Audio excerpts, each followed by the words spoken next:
Welcome to my YouTube channel. आजचा दिवस खूप खास आहे, कारण आज काय आहे, आज आषाढी एकादशी आहे.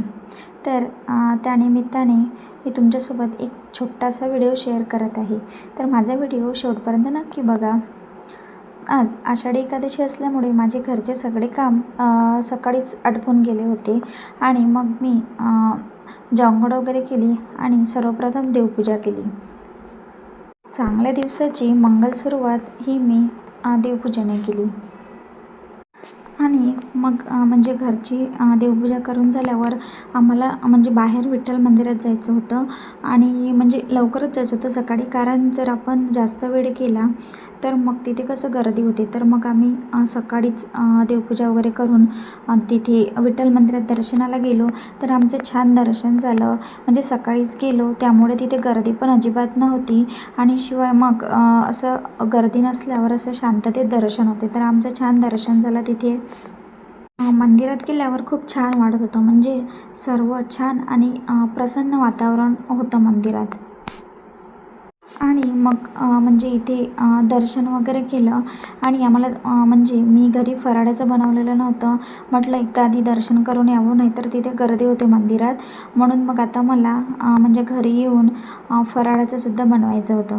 तर मग आम्ही घरी तिथून दर्शन वगैरे केलं आणि घरी आलो. मग तिथून त्यानंतर मग मी घरी आल्यावर फराळाचं बनवलं आणि मग फराळात साबुदाण्याची खिचडी बनवली आणि सोबत मी तळण वगैरे, चिप्स वगैरे आणि ज्या साबुदाण्याच्या कुरड्या वगैरे असते तर त्या गोष्टी तळून घेतल्या आधी.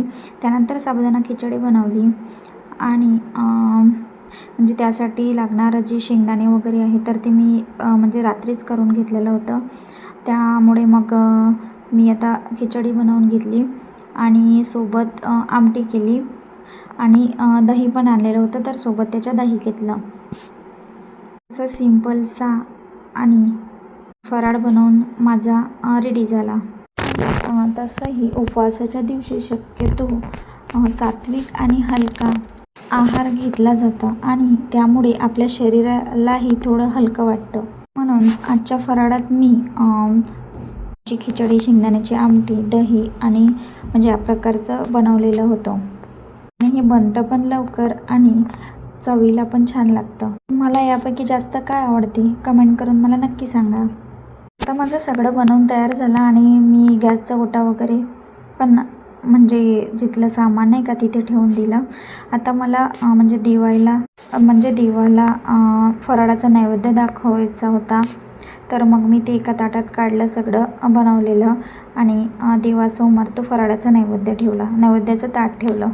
मग त्यानंतर आम्ही केला फराळ देवाला दाखवून झाल्यावर.